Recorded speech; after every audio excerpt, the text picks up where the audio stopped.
अस्सलाम वालेकुम नाज़रीन, मैं हूं आपका मेज़बान आशिर अज़ीम ख़ान। फाबी जी लाए रब्बी को मातु का ज़िबान। मेरे नबी पाक सल्लल्लाहु अलैहि वसल्लम पर लाखों करोड़ों दुरूद सलाम। नाज़रीन, जिस तरह से इस वक्त सूरत हाल चल रही है पाकिस्तान की पॉलिटिक्स के अंदर, लगता यही है कि इमरान खान साहब आने वाली दिनों के अंदर 2/3 अक्सरियत से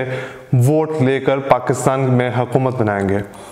जिस तरह से उन्होंने सियासी कार्ड खेला है कि वो 9 हलकों के ऊपर खुद इलेक्शन लड़ेंगे। एक चीज़ उन्होंने फैसला ये किया कि इन हलकों में इलेक्शन लड़ने से उनको ये महसूस हो जाएगा कि क्या आवाम उनको करप्ट समझती है या नहीं।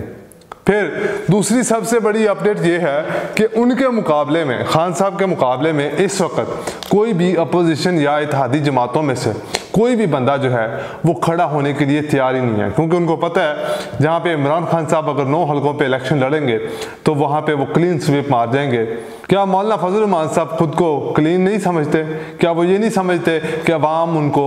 समझती है कि उनके हाथ करप्शन से पाक हैं? ये तो वक्त आने पे ही पता चलेगा कि क्या सूरत हाल है। लेकिन इस वक्त मुल्क के अंदर इमरान खान साहब को जो है वो पार्टी से आउट करने के लिए, -1 फार्मूला आजमाने के लिए पूरी इत्तेहादी जमातें और पाकिस्तान की हुकूमत जो सिर्फ वफाक के 24 किलोमीटर तक महदूद है, वो पूरी कोशिशें कर रहे हैं कि किसी न किसी तरह इमरान खान को पार्टी से निकाल कर या पूरी PTI को दीवार के साथ लगा दिया जाए और इनको नाअहल कर दिया जाए। हालांकि उन फॉरेन फंडिंग केसेस के अंदर कोई ऐसी चीज़ है ही नहीं जो जाहिर ना की गई हो। ऐसा हो ही नहीं सकता कि जो है वो इतना बड़ा मुल्क हो और उसमें कोई पार्टी और सियासी जमात उसका फैसला करने के अंदर 8 साल लगते हैं, जबकि सबको ये महसूस हो रहा हो कि ये फ्यूचर में उनके लिए मसला बन सकता है। अभी सिर्फ और सिर्फ इमरान खान जो इस वक्त मसला बना रहे हैं वो यही है कि वो तमाम इत्तेहादी जमातों को, हुकूमती इत्तेहादी जमातों को क्लीन स्वीप करते हुए पाकिस्तान में 80% वोट ले जाएंगे। इस वक्त भी उनकी पाकिस्तान में तकरीबन 80% आबादी के ऊपर उनकी हुकूमत है। कश्मीर में उनकी कोalition है, गिलगित बल्तिस्तान में इनकी कोalition है, पंजाब में उनकी हुकूमत है कोalition के साथ, KPK में उनकी हुकूमत है। तो ज़्यादा वोट तो पाकिस्तान तहरीक इंसाफ के पास है, वोटर भी यही चाहता है। तो ये तमाम इत्तेहादी जमातें और वो हमारे मुक़्तदिर हल्के ऐसा क्यों चाह रहे हैं कि इमरान खान को सियासत से -1 कर दिया जाए? क्योंकि उनको लगता है कि अगर इमरान खान पाकिस्तान में हुकूमत बना सकता है तो शायद हो सकता है कि उनकी जो कुव्वत है पाकिस्तान के अंदर, उनकी ताकत है, वो कम हो जाए और पाकिस्तान पूरी तरह से एक जमहूरी मुल्क की तरफ रवां दवां हो जाएगा और तरक्की करना शुरू कर देगा। पाकिस्तान के इदारे, पाकिस्तान की अदालतें, पाकिस्तान के मुक़्तदिर हल्के जब तक पाकिस्तान की इत्तेहादी जमातों का या पाकिस्तान की जमहूरी जमातों का साथ नहीं देंगे पाकिस्तान में जमहूरियत लाने के लिए, पाकिस्तान में मईशत को बेहतर करने के लिए, तब तक सूरत हाल यही बनती रहेगी। जिस तरह से रात गए इलेक्शन कमीशन ने मीटिंग बुलाई, उससे यही वाज़ह हो रहा था कि इमरान खान साहब को नाअहल करने के लिए पूरी प्लानिंग बना ली गई है और शायद उनको अब जिस तरह से इत्तेहादी जमातें जो है वो उन्होंने बनी गाला का घेराव किया हुआ है, उनकी बनी गाला की तरफ जाने वाली तमाम सड़कें, रास्ते बंद कर दिए हैं ताकि वहाँ से बाहर भी ना निकला जा सके और ताकि अवाम भी वहाँ तक ना पहुँच सके इमरान खान को जब गिरफ्तार किया जाए। और ये काम रात के अंधेरे में किया जाएगा क्योंकि डाकू और चोर हमेशा रात के अंधेरे में आते हैं। खान साहब ने ये फैसला किया कि 14 अगस्त से पहले दमादम मस्त कलंदर किया जाएगा और इनकी हुकूमत को एक पूरी तरह से अल्टीमेटम देकर टास्क दिया जाएगा कि वो 1 माह के अंदर इलेक्शन करवाएं, क्योंकि खान साहब को भी अब पता है कि जो अगर 23 अगस्त तक वो ढीले पड़े रहे, उन्होंने अवाम की सपोर्ट अपने साथ ना दिखाई, तो हो सकता है उनको नाअहल कर दिया जाए। दूसरा, उन्होंने जो 9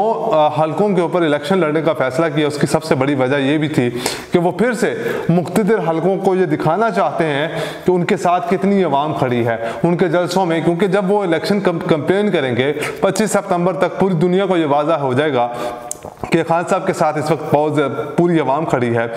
जिस तरह से असद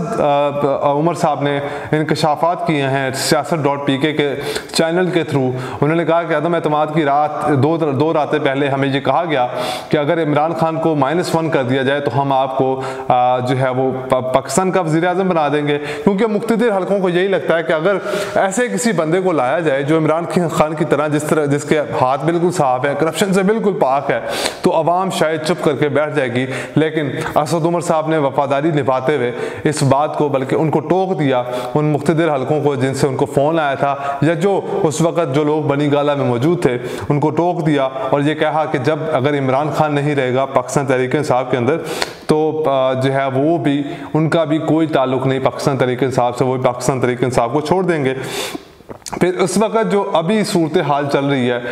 पंजाब हुकूमत ने राना सनाउल्लाह और अता तारड़ पे पूरी तरह से गिरफ्त मजबूत करने का फ़ैसला किया है। क्योंकि गिरफ्त अगर इमरान जो अता तारड़ पे और राना सनाउल्लाह पे की जाएगी, क्योंकि पूरी पाकिस्तान से अब इमरान जो राना सनाउल्लाह साहब के ख़िलाफ़, अता तारड़ के ख़िलाफ़ और मरियम औरंगज़ेब साहिबा के ख़िलाफ़ केसेस FIRs दर्ज होना शुरू हो चुकी हैं और उन FIRs के चक्कर में इमरान जो राना सनाउल्लाह साहब को हो सकता है गिरफ्तार भी किया जाए। पंजाब हुकूमत ये कर सकती है क्योंकि इस वक्त हुकूमत उनकी है और कोalition के साथ हुकूमत है। और जहाँ तक कि ये परवेज़ इलाही भी चाहते हैं कि पंजाब के अंदर से राना सनाउल्लाह की जो पावर है उसको ख़त्म किया जाए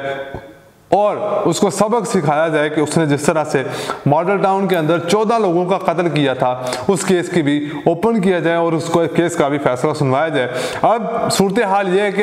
इमरान खान साहब अवाम का समंदर लेके जाते हुए पूरे मुख्तलिफ हलकों पे इत्तेहादी जमातों के ऊपर पाकिस्तान की हुकूमत को ये पैगाम देना चाहते हैं कि अगर जिस तरह से उनके साथ अवाम खड़ी हुई है,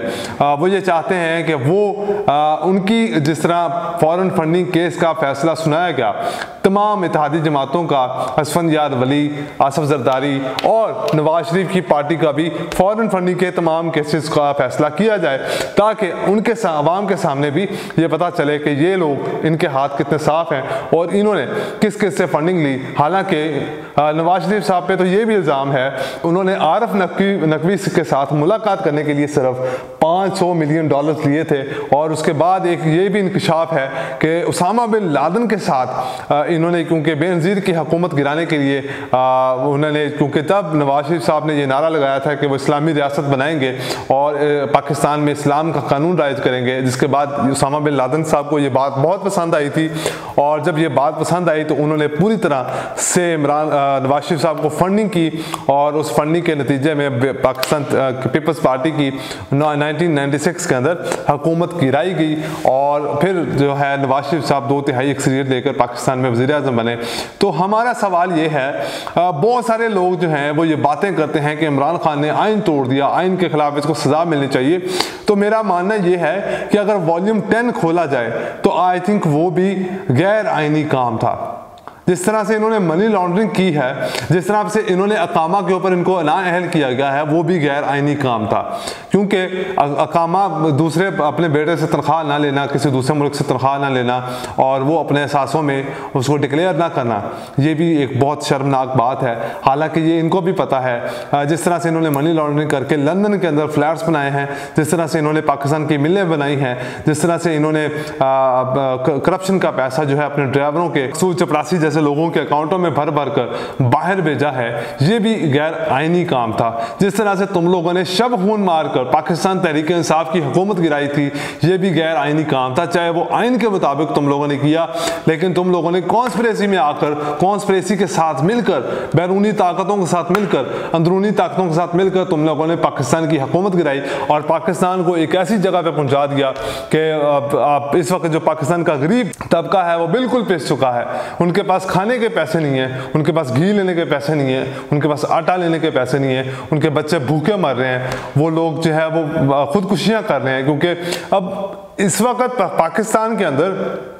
बेरोजगारी की वजह से जितना जुराइम पेशा अफराद एक्टिव हो चुके हैं, क्योंकि जिस बंदे की 15-16 हज़ार रुपये तनख्वाह है या जो 15,000-16 हज़ार इनकम कमाता है, उसने घर का रेंट भी देना है, उसने बच्चों की तालीम का पैसा भी देना है, उसने और बहुत सारे काम करने, उसके घर का खर्चा चलाना है, लोगों को खाना है, राशन खिलाना है। तो वो ऑब्वियसली जब उसके खर्चे पूरे नहीं होंगे इस महंगाई की वजह से, बेरोजगारी की वजह से, तो वो जुराइम पेशा अफराद के साथ मिलकर जुर्म करना शुरू कर देगा और पाकिस्तान में पिछले 3 माह के अंदर जिस तरह से जुराइम पेशा अफराद ने पाकिस्तान के ऊपर कब्जा किया हुआ है, लाहौर के अंदर कब्जा किया हुआ है, पाकिस्तान के तमाम पंजाब के छोटे छोटे शहरों के अंदर जिस तरह से डकैतियाँ डाली जा रही हैं, जिस तरह से हुकूमत पाकिस्तान के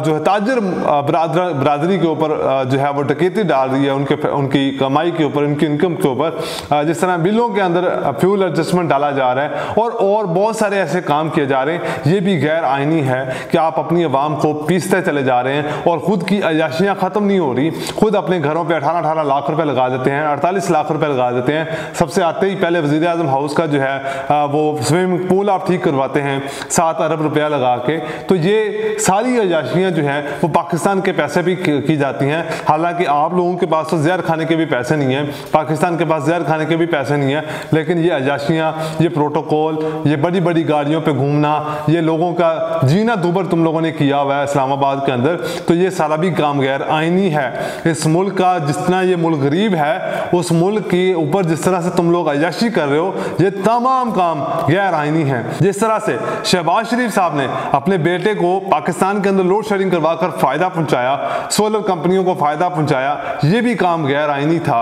ये सारे काम अगर इनकी हम आपकी लिस्टें खोल के बैठ जाएं तो आप लोग तो कभी जेल से बाहर ही ना आए। अब नवाज शरीफ साहब ने पाकिस्तान वापस आने का फैसला किया है और पाकिस्तान वापस आने के लिए उनकी शर्तें क्या हैं तो मुख्तलिफ हल्के उनको ये इस बात की गारंटी दें कि वो दोबारा जेल नहीं जाएंगे। वो जेल क्यों नहीं जाएंगे? वो क्यों जेल नहीं जाएंगे? सबसे ज़्यादा मसला तुम लोगों ने बनाया हुआ है कि इमरान खान के सर्टिफिकेट के ऊपर बयान हल्फी तो शहबाज शरीफ ने भी दिया था, इसको भी नाअहल किया जाना चाहिए। वो भी गैर कानूनी है, वो भी गैर आइनी था। तुम लोगों का लीडर जो है वो मुल्क से भाग गया था, वो काम भी गैर आइनी था, वो कोई कानूनी काम नहीं था। लेकिन तुम लोगों ने शब खून मारकर पाकिस्तान की सियासत को इस अवाम को इस हाल में पहुंचा दिया है कि लोग खुदकशी करने पर मजबूर हो गए हैं, जुर्म करने पर मजबूर हो गए, अपने बच्चों का पेट पालने के लिए दूसरों को लूटने पर मजबूर हो गए। तो ये सब काम आप लोगों के गैर आइनी हैं और इसकी सज़ा आप लोगों को मिलेगी। अवाम इसकी सज़ा आपको वोट डालकर इमरान खान को देगी। और तुम लोगों ने अगर पाकिस्तान की हुकूमत ने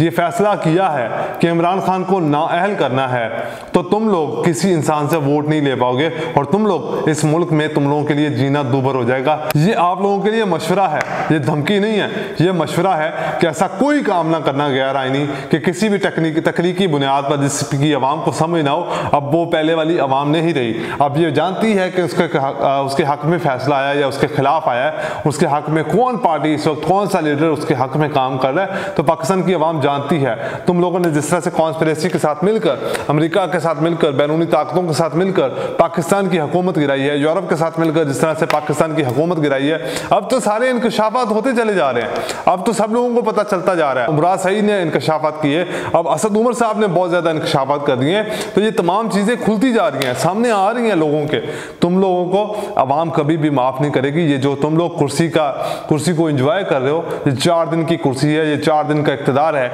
इसके बाद तुम लोगों ने आना अवाम में ही है और अवाम तुम लोगों का जो पहले जिस तरह से इस्तकबाल किया था स्याही के साथ, जूतों के साथ तुम लोगों के लीडर का, वैसे ही इस्तकबाल कर सकती है। आज के लिए इतना ही, मुझे दीजिए इजाज़त। अल्लाह हाफ़िज़।